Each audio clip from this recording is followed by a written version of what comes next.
नमस्ते स्टूडेंट्स। इस वीडियो में हम फाइनल अकाउंट्स का प्रॉब्लम नंबर 9 करने वाले हैं। ये आपके टेक्स्ट बुक के पेज नंबर 326 पर है। From the following trial balance of Shraddha enterprises you are required to prepare final accounts for the year ended 31st March 2019। Trial balance as on 31st March 2019।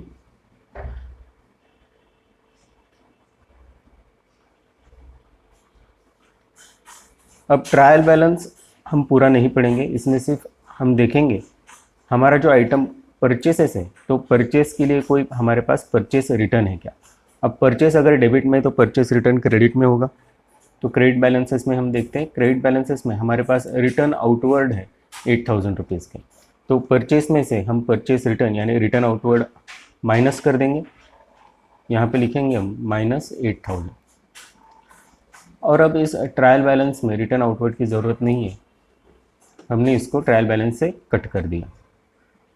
उसी तरह से क्रेडिट बैलेंसेस में आपके पास sales है, sales की amount 25 lakh rupees है। अब sales return है क्या हमारे पास, देखेंगे सेल्स अगर क्रेडिट में है तो डेबिट में हमारे पास सेल्स रिटर्न होंगे। परचेस के नीचे हमारे पास लाइन आइटम है रिटर्न इनवर्ड, उसकी अमाउंट है 15,000 रुपीज़। तो सेल्स में से हम रिटर्न इनवर्ड माइनस कर देंगे, ये सेल्स रिटर्न है हमारे। और ट्रायल बैलेंस से इस अमाउंट को अब कट कर देंगे हम।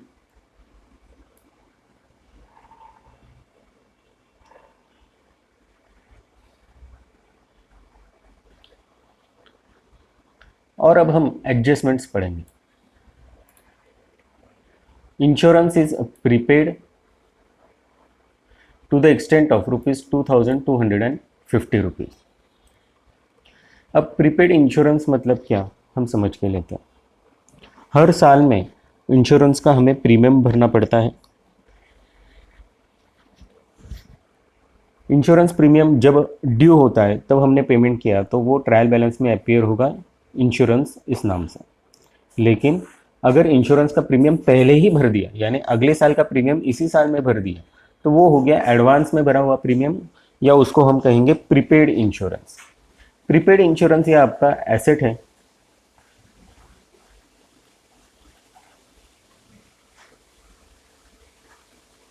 और जो एसेट होता है उसे हम डेबिट करते हैं।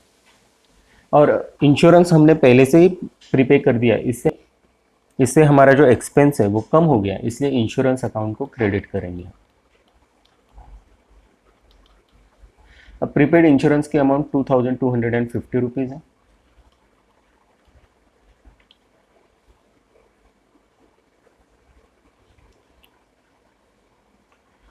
अब ट्रायल बैलेंस में हम देखेंगे डेबिट बैलेंसेस में हमारे पास रेंट रेट एंड इंश्योरेंस ये आइटम है जिसकी अमाउंट है 42,250। यहाँ पे इंश्योरेंस ट्रायल बैलेंस में डेबिट में अपीयर हो रहा है, लेकिन हमने जो एंट्री की है उसमें इंश्योरेंस क्रेडिट में, डेबिट और क्रेडिट दोनों साथ में नहीं जा सकते, इसलिए हम डेबिट में से क्रेडिट को माइनस कर देंगे। यानी इंश्योरेंस में से हम प्रीपेड इंश्योरेंस माइनस कर देंगे -2,250 रुपीज़। ये प्रीपेड इंश्योरेंस मैंने माइनस किया। अब हमारा टू इंश्योरेंस ये पार्ट खत्म हो गया, प्रीपेड इंश्योरेंस अभी भी बाकी है। प्रीपेड इंश्योरेंस ये एसेट है और ट्रायल बैलेंस में डेबिट बैलेंसेस जो होते हैं उसमें एक तो एक्सपेंस आता है, अगर वो आइटम एक्सपेंस नहीं है तो वो एसेट होता है, और अगर एसेट है तो हम उसे बैलेंस शीट में लेकर जाते हैं। तो फर्स्ट इफेक्ट हमने इंश्योरेंस में से अमाउंट कम कर दी 2,250, इसका सेकंड इफेक्ट जाएगा एसेट में।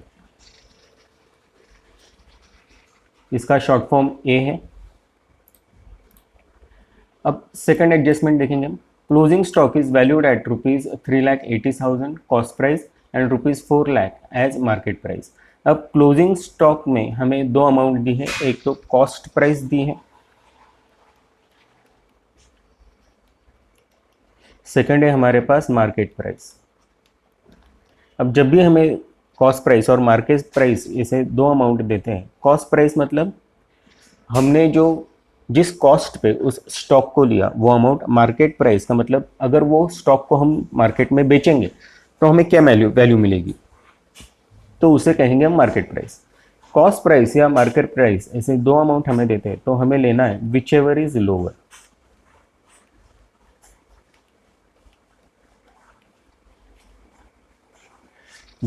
जिसकी अमाउंट कम है उसे हम लेंगे। हमारे पास closing stock is valued at ₹3,80,000, तो 3,80,000 और 4,00,000 ऐसी दो अमाउंट है। 3,80,000 ये कम वैल्यू है, हम इसे लेंगे। क्लोजिंग स्टॉक की जो एडजस्टमेंट होती है उसमें फर्स्ट एडजस्टमेंट हम एसेट में करते हैं, सेकंड एडजस्टमेंट इसकी ट्रेडिंग अकाउंट क्रेडिट में हम कर लेते हैं। Third adjustment, outstanding expenses were wages ₹6,000 and rent ₹5,000। Outstanding wages है तो हम वेजेस में और रेंट में इसको ऐड कर देंगे। वेजेस ये एक्सपेंस है तो ये आपको डेबिट बैलेंस में मिलेगा, वेजेस में हम ऐड कर देंगे प्लस ₹6,000। और हमारा लास्ट आइटम है रेंट रेट एंड इंश्योरेंस, इसमें भी आउटस्टैंडिंग हम ऐड कर देंगे प्लस ₹5,000। और इसकी सेकंड एडजस्टमेंट, आउटस्टैंडिंग एक्सपेंस ये लाइबिलिटी होता है इसलिए लाइबिलिटी में जाएगा, इसे हम बैलेंस शीट में लिख देंगे। लाइबिलिटी को मैंने शॉर्ट फॉर्म में लिखा L. Next item, write off further bad debts ₹1,500। Bad debts की entry bad debts account debit to debtors होती है। हम ट्रायल बैलेंस के डेबिट बैलेंस में देखते हैं हमारे पास डेटर्स बैड डेट्स है क्या, और बैड डेट्स है हमारे पास ₹3,000, उसमें हम ऐड कर देंगे ₹1,500। और बैड डेट से डेटर्स कम होते हैं तो डेटर्स में से माइनस हो जाएंगे। तो यहाँ पे डबल इफेक्ट हमने दे दिया बैड डेट्स का। तो ट्रायल बैलेंस के जब हम आइटम लिखेंगे तब बैड डेट्स की डबल एंट्री हमारी हो जाएगी।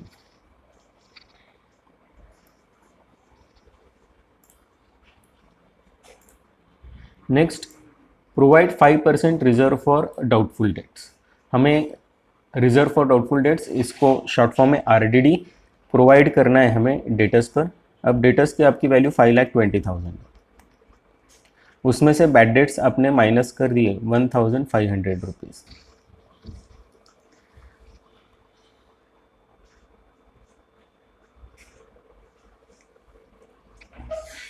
बैड डेट्स माइनस करने के बाद आपको अमाउंट मिलेगी ₹5,18,500।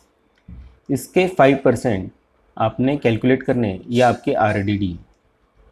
आपको RDD आएगी ₹25,925।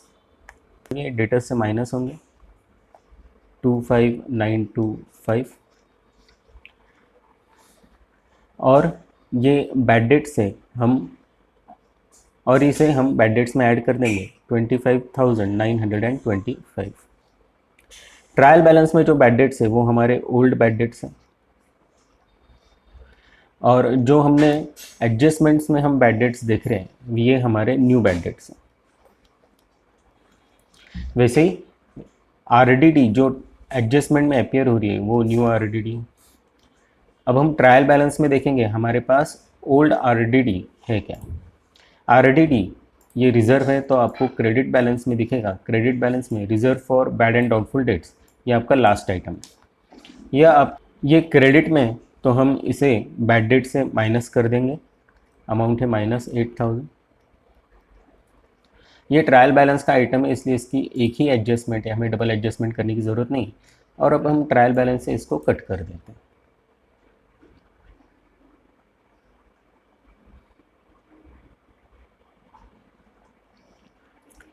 Fifth adjustment, depreciate furniture and plant and machinery at the rate of 10%।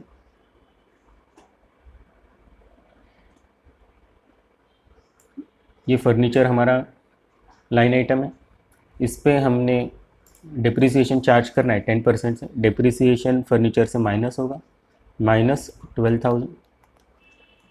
वैसे ही प्लांट एंड मशीनरी पर 10% से डिप्रिसिएशन चार्ज हो रहा है, तो 15 लाख के 10% ₹1,50,000 आएंगे। और फ्री होल्ड प्रीमाइसेस है उस पे पर डिप्रिसिएशन 15% पर एनम से चार्ज होगा। तो 7,02,000 इसके 15% हमें कैलकुलेट करने, कैलकुलेशन करने के बाद हमें अमाउंट आएगी 1,05,300। ये 7,02,000 इंटू 15/100 इस तरह से कैलकुलेट किया। अब हम प्रॉब्लम सॉल्व करना शुरू करेंगे। प्रॉब्लम सॉल्व करने से पहले आपको ट्रेडिंग अकाउंट बनाना पड़ेगा। ट्रेडिंग अकाउंट हम in the books of Shraddha enterprises बनाएंगे।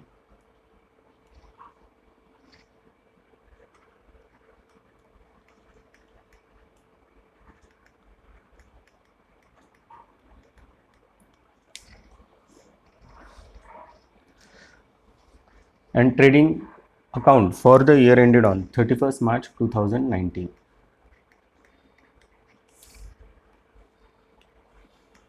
और ये प्रॉफिट एंड लॉस अकाउंट है। आप भी वीडियो पॉज करके ट्रेडिंग अकाउंट और प्रॉफिट एंड लॉस अकाउंट अपने नोटबुक में ड्रॉ कर लो। Profit and loss account for the year ended on 31st March 2019। इसे balance sheet as on 31st March 2019।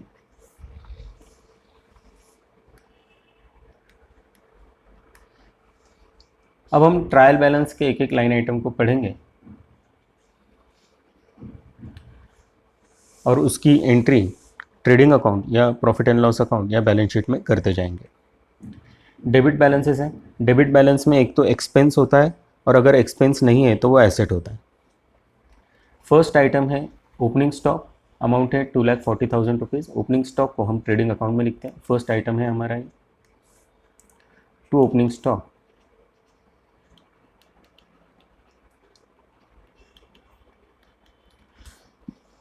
Amount है 2,40,000 रुपीज़।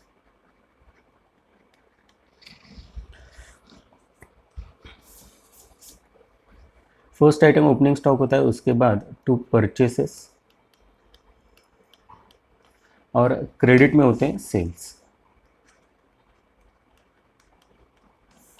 उसी तरह से बैलेंस शीट में फर्स्ट आइटम लायबिलिटी में कैपिटल होता है और फिर उससे हम ड्राइंग्स माइनस करते हैं।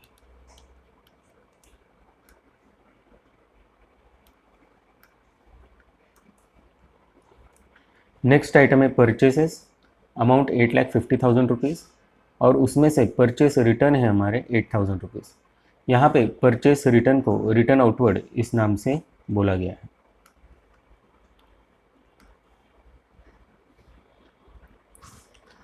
टू परचेसेस अमाउंट लिखेंगे इनर कॉलम में 8,50,000 रुपीज़। इनर कॉलम में अमाउंट लिखिए क्योंकि यहाँ पर एडजस्टमेंट है, माइनस रिटर्न आउटवर्ड अमाउंट है 8,000 रुपीज़। आउटर कॉलम में अमाउंट आएगी 8,42,000 rupees.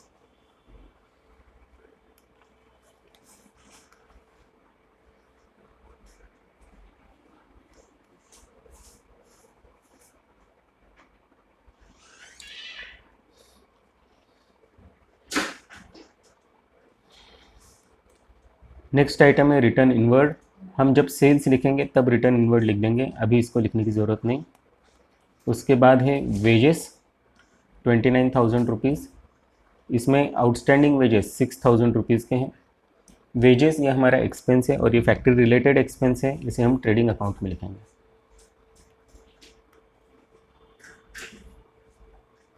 To wages, inner column 29,000 rupees plus outstanding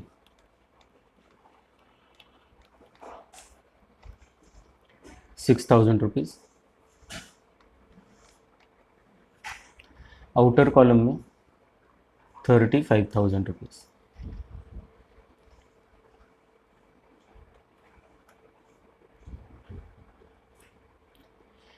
next item power and fuel, amount 21,800।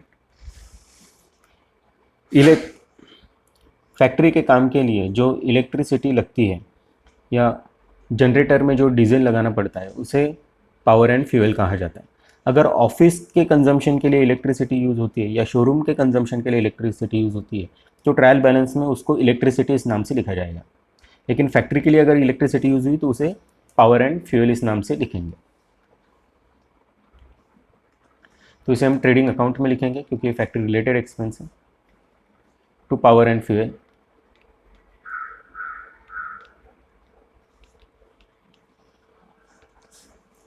Amount 21,800।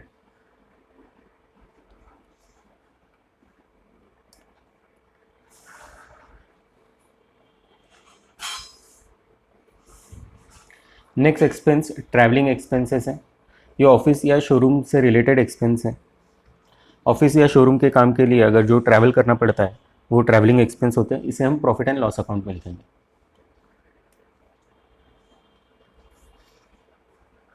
To travelling expenses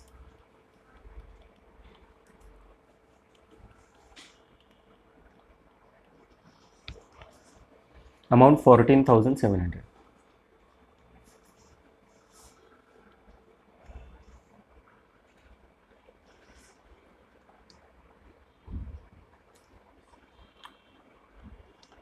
next item audit fees 7,000 rupees.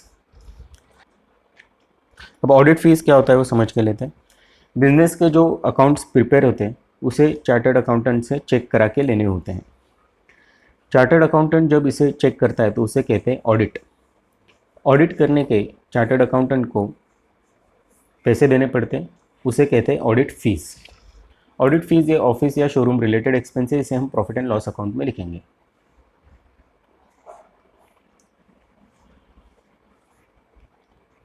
To audit fees amount 7,000 rupees.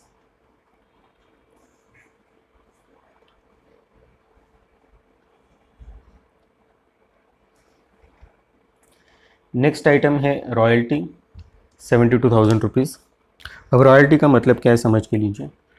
Business चलाने के लिए अगर आपने किसी और का प्रोडक्ट डिज़ाइन ले लिया, किसी और का रॉ मटेरियल का फॉर्मूला ले लिया, तो उसे आपको पीरियोडिक पेमेंट करना पड़ेगा, जिसे कहेंगे रॉयल्टी। ये मैन्युफैक्चरिंग या ट्रेडिंग रिलेटेड एक्सपेंस है और इसे हम ट्रेडिंग अकाउंट में लिखेंगे। ट्रेडिंग अकाउंट में पावर एंड फ्यूल के नीचे to royalty amount 72,000 rupees.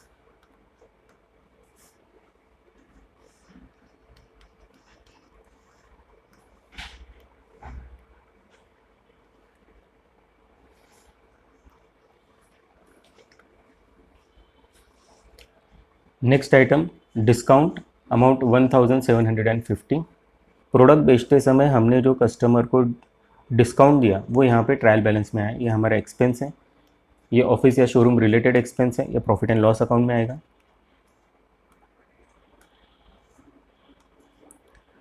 To discount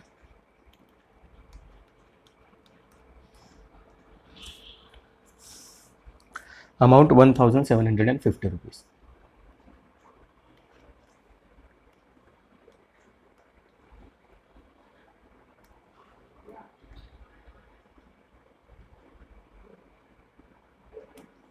next item है पोस्टेज 13,500 रुपीज़।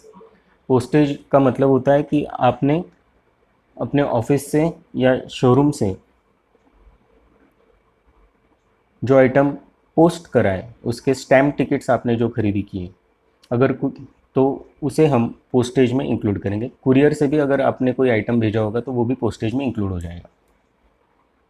तो हम profit and loss account debit में लिखेंगे।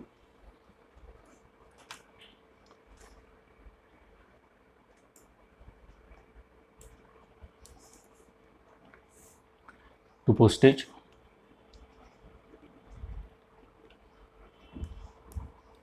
अमाउंट 13,500।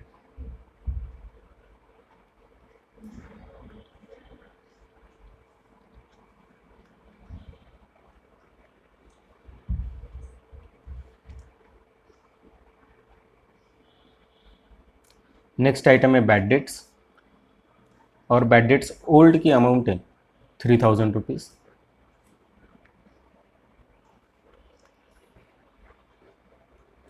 इसे हम प्रॉफिट एंड लॉस अकाउंट में लिखेंगे।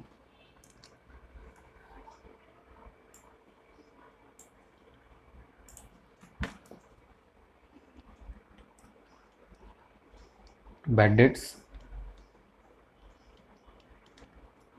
ओल्ड, इसमें कई सारी एडजस्टमेंट, तो इसलिए अमाउंट इनर कॉलम में लिखेंगे 3000 rupees.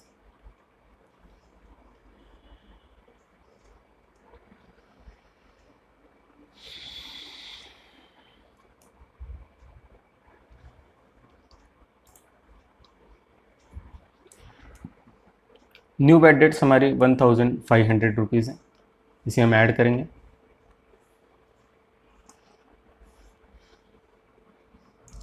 Plus bad debts new,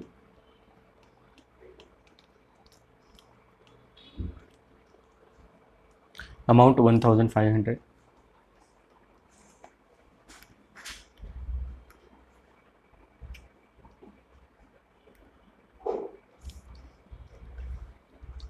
और हमारे न्यू RDD 25,925 रुपीज़ है, ये भी हम ऐड करेंगे। Plus RDD new,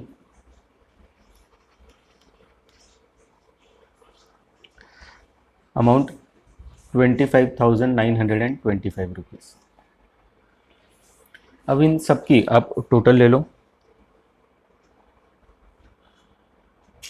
total I की आपको 30,425 रुपीज़। इसे भी आपने इनर कॉलम में लिखना है। और हम RDD माइनस करेंगे 8,000 rupees.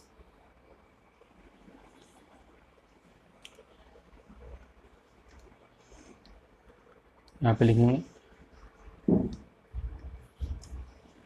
Minus RDD old 8,000 rupees. Outer column में नेट अमाउंट आएगी 22,425 रुपीज़।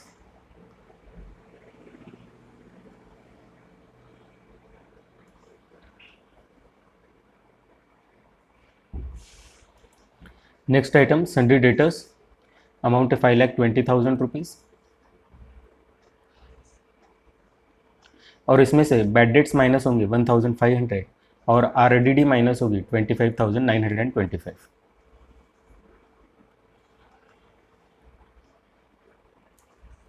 एसेट्स में लिखेंगे सन्ड्री डेटर्स,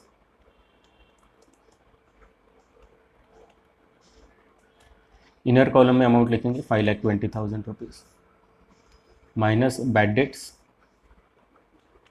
बैड डेट्स के अमाउंट 1,500 है, माइनस करने के बाद नेट अमाउंट इनर कॉलम में लिखेंगे 5,18,500 minus RDD at the rate of 5%। 5,18,500 इस पर हमने 5% कैलकुलेट करने। कैलकुलेशन करने के बाद आपको अमाउंट आएगी 25,925। नेट अमाउंट हम आउटर कॉलम में लिखेंगे 4,92,575। और इसी के साथ बैड डेट्स और RDD इन दोनों की डबल एडजस्टमेंट हो गई। फर्स्ट एडजस्टमेंट हमने प्रॉफिट एंड लॉस अकाउंट में की, सेकंड एडजस्टमेंट हम बैलेंस शीट में कर रहे हैं।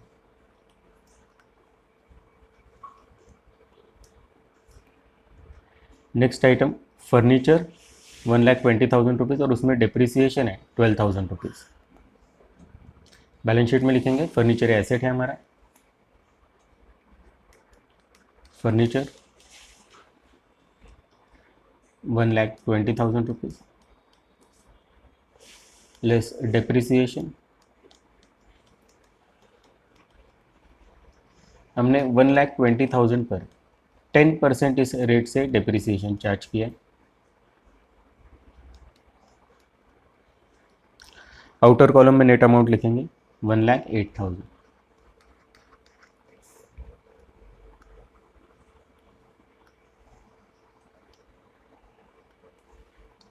Next item plant and machinery, amount 15 lakh rupees है और डिप्रिसिएशन 1,50,000 रुपीज़ है। प्लांट एंड मशीनरी ये भी एसेट है हमारा, इसे हम बैलेंस शीट में लिखेंगे।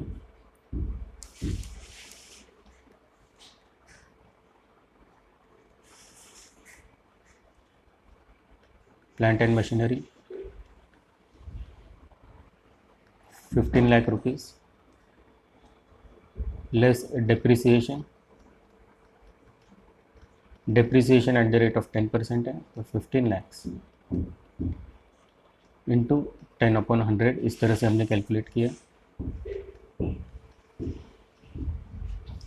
आउटर कॉलम में अमाउंट 13,50,000।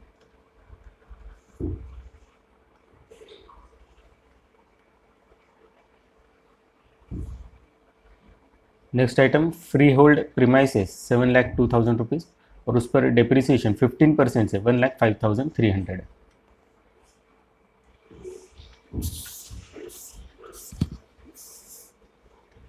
फ्री होल्ड प्रीमाइसेस ये भी हमारा एसेट है, इसको बैलेंस शीट में लिखेंगे।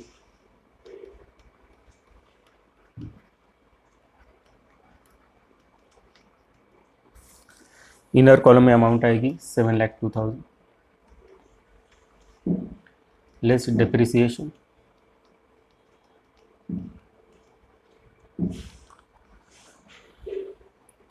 $7,02,000 इंटू 15/100, अमाउंट है हमारी 1,05,300।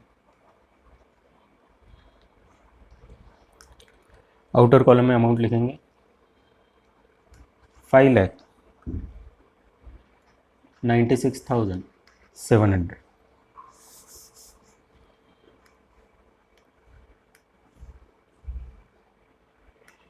और ट्रायल बैलेंस का लास्ट आइटम है रेंट रेट एंड इंश्योरेंस।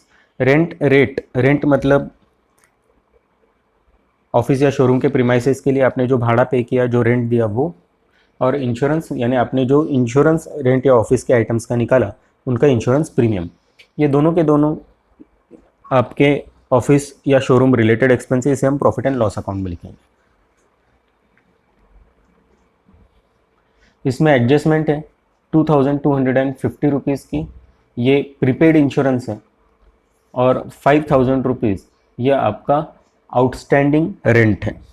इन दोनों को भी हम एडजस्ट कर देंगे प्रॉफिट एंड लॉस अकाउंट में।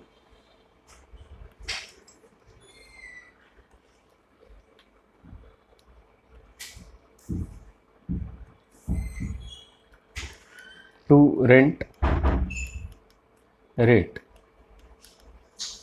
एंड इंश्योरेंस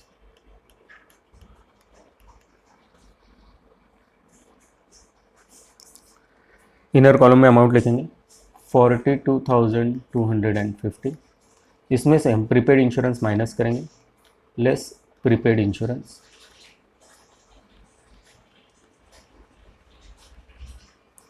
प्रीपेड इंश्योरेंस की अमाउंट है 2,250। इनर कॉलम में लिखेंगे 40,000 rupees, add outstanding rent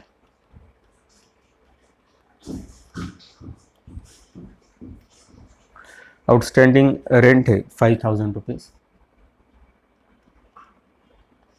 outer column में लिखेंगे हम 45,000 रुपीज़।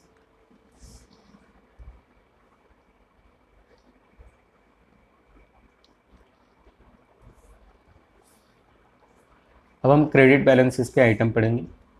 फर्स्ट आइटम है कैपिटल ये लाइबिलिटी में लिखेंगे, अमाउंट है 13 लाख रुपीज़।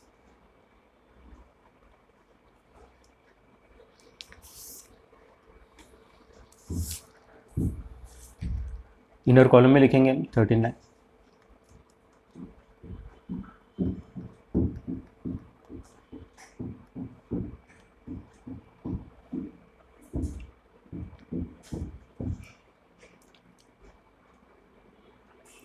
नेक्स्ट आइटम है sundry creditors 1,20,000 rupees. Sundry creditors ये भी हमारी लाइबिलिटी बैलेंस शीट में लिखेंगे। ड्राइंग्स के नीचे आप 3 लाइन छोड़ दो और उसके बाद आप लिखिए sundry creditors.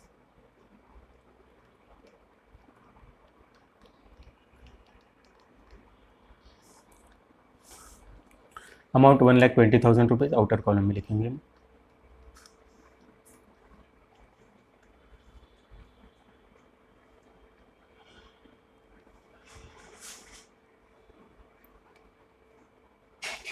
Next item bills payable, ये आपकी लाइबिलिटी है, अमाउंट है 60,000 rupees.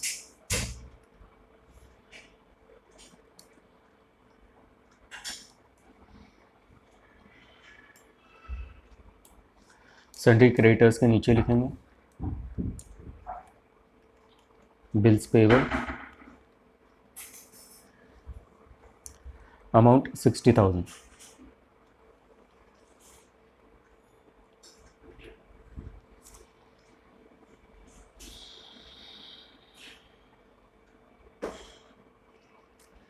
Next item sales 25 lakh rupees और इसमें सेल्स रिटर्न है 15,000 rupees.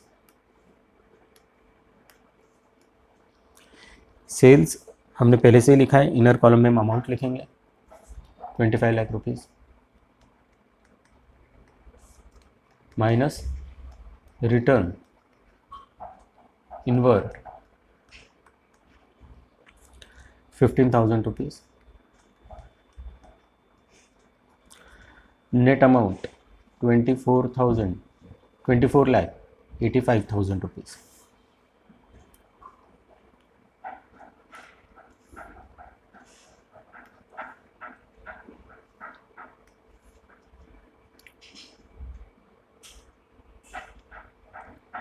Next item discount 2,000 rupees. हमने जो गुड्स परचेस किए उसके ऊपर जो डिस्काउंट मिला वो यहाँ पे रिकॉर्ड हो रहा है। डिस्काउंट ये हमारे इनकम है, ये प्रॉफिट एंड लॉस अकाउंट के क्रेडिट साइड में जाएगा।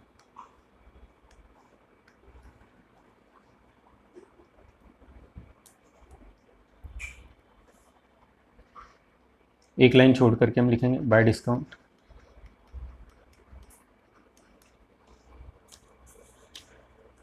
अमाउंट आउटर कॉलम में 2,000 rupees.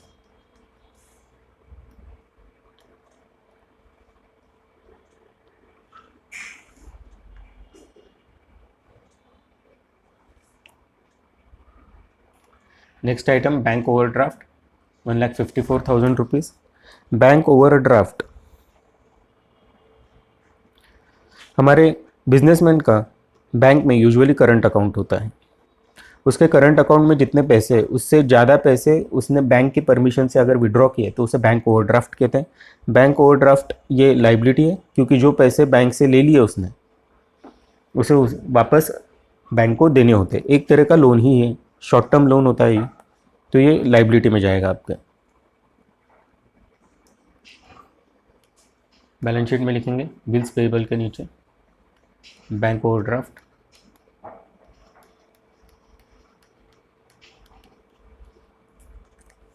Amount 1,54,000 rupees.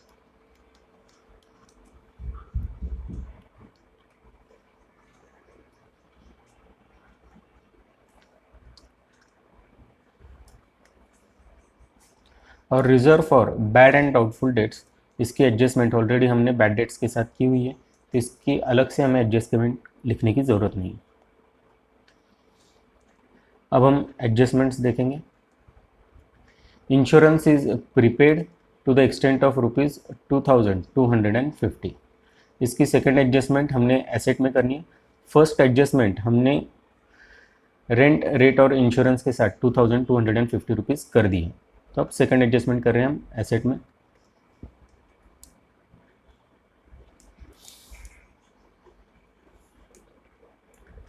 Prepaid insurance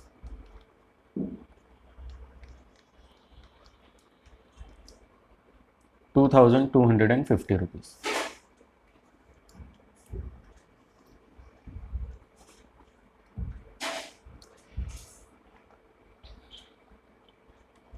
next adjustment, second adjustment closing stock है, अमाउंट उसकी 3,80,000 है। फर्स्ट एडजस्टमेंट हमने एसेट में करनी है, second adjustment trading account credit में करेंगे हम। बैलेंस शीट में लिखेंगे हम stock, amount 3,80,000 rupees, second adjustment trading account credit by closing stock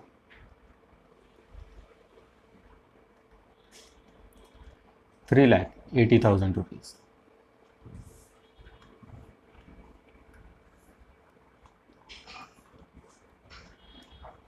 third adjustment, outstanding expenses wages ₹6000 और रेंट है ₹5000। इसकी एडजस्टमेंट हमें लाइबिलिटी में करनी है। फर्स्ट एडजस्टमेंट हमने जब वेजेस और रेंट लिखे थे उसमें हमने कर दी है। बैलेंस शीट में लिखेंगे बैंक ओवरड्राफ्ट के नीचे आउटस्टैंडिंग और उसके नीचे लिस्ट बना देते वेजेस, अमाउंट है 6000, इनर कॉलम में लिख देंगे।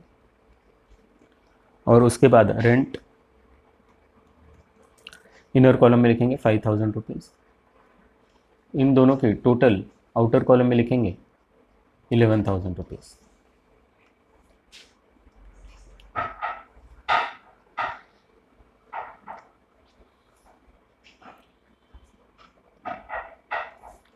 अब फोर्थ एडजस्टमेंट है बैड डेट्स और रिजर्व फॉर डाउटफुल डेट्स की। इसकी दोनों एडजस्टमेंट हमने कर दिए। हमने प्रॉफिट एंड लॉस अकाउंट में बैड डेट्स के साथ सारे आइटम लिख दिए और सन्ड्री डेटर्स में से भी बैड डेट्स हमने माइनस कर दिए, रिजर्व फॉर डाउटफुल डेट भी माइनस कर दिए।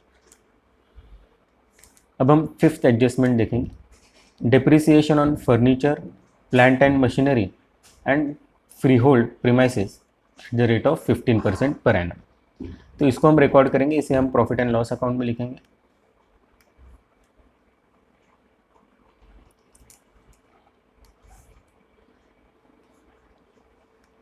यहाँ पे लिखेंगे टू डिप्रिसिएशन और डिप्रिसिएशन की सारी अमाउंट्स हमें बैलेंस शीट से मिल जाएंगी।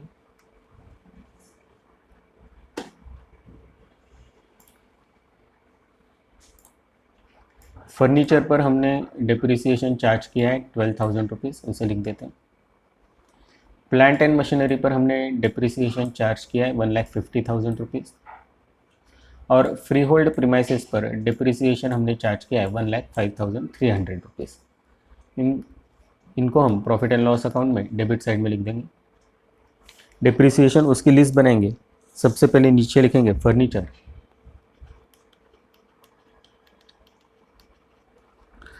अमाउंट है 12,000 रुपीज़। नेक्स्ट आइटम है हमारा प्लांट एंड मशीनरी,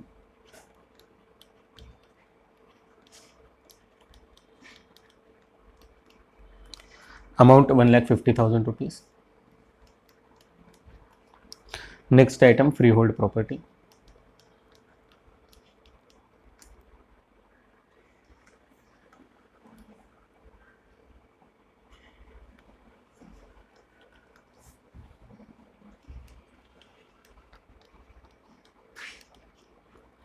अमाउंट है 1,05,300। इन तीनों की टोटल आउटर कॉलम में लोगे आपको टोटल आएगी 2,67,300।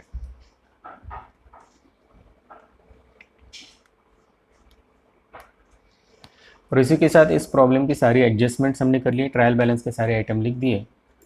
अब हम ट्रेडिंग अकाउंट से ग्रॉस प्रॉफिट फाइंड करेंगे।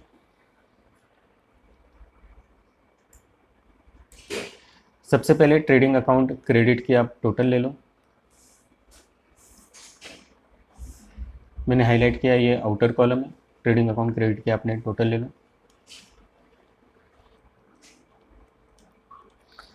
ट्रेडिंग अकाउंट क्रेडिट की आपको टोटल आएगी 28,65,000 रुपीज़। और उसी तरह से आप ट्रेडिंग अकाउंट डेबिट की टोटल ले लो। मैंने हाईलाइट किया है डेबिट का कॉलम। ट्रेडिंग अकाउंट डेबिट की टोटल 12,10,800 रुपीज़ इतनी आएंगी। अब ट्रेडिंग अकाउंट क्रेडिट की टोटल बड़ी है तो एक लाइन छोड़ करके वो अमाउंट लिख दो डेबिट और क्रेडिट में 28,65,000 रुपीज़।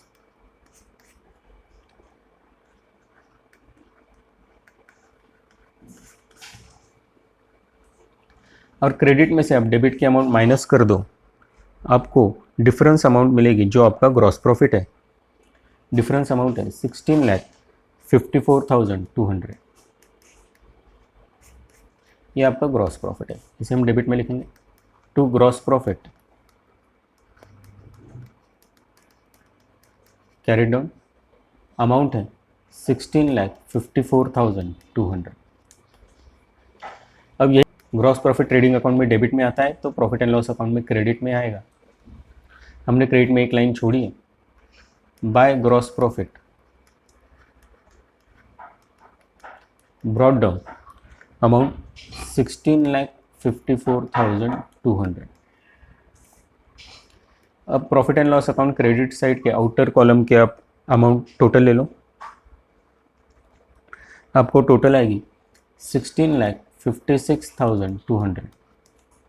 उसी तरह से profit and loss account debit side के आउटर कॉलम के आप टोटल ले लो, मैंने कॉलम हाईलाइट किया है।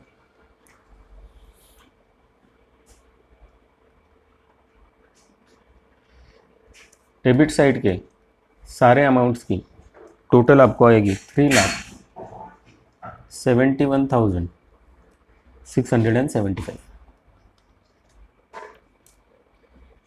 अब profit and loss account credit की आपकी टोटल बड़ी है, तो लास्ट लाइन है उसके बाद 2 लाइनें छोड़ के वो अमाउंट लिख दो।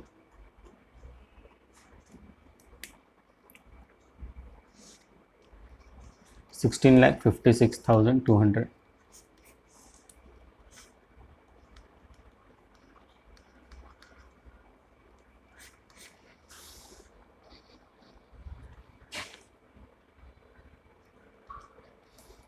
और profit and loss account credit में से डेबिट आप माइनस कर दो, आपको डिफरेंस अमाउंट मिलेगी 12,84,525। ये आपका नेट प्रॉफिट है।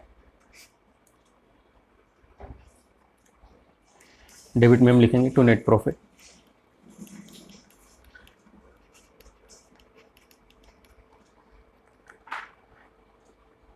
$12,84,525। अब इस नेट प्रॉफिट को हम कैपिटल में ऐड करेंगे।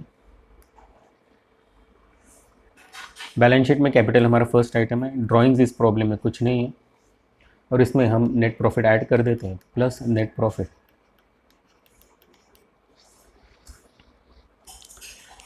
12,84,525।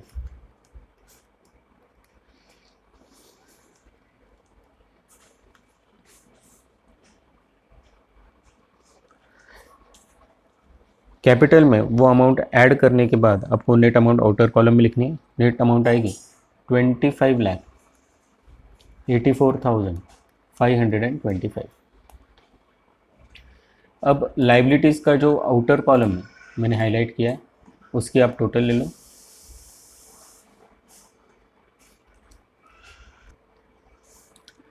$29,29,525।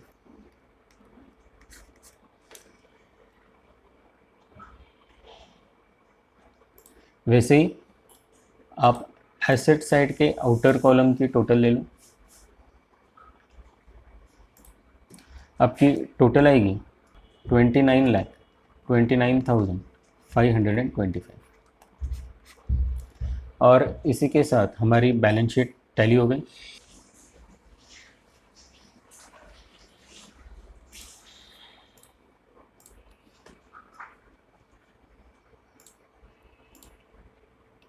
और हमने यहाँ पे जो टोटल्स लिखी है इसको अब मिटा देंगे, ये रफ वर्क है।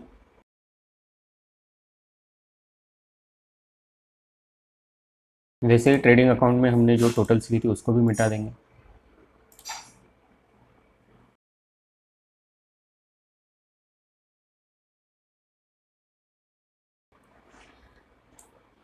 और हमारे प्रॉब्लम सॉल्व हो गई। Thank you.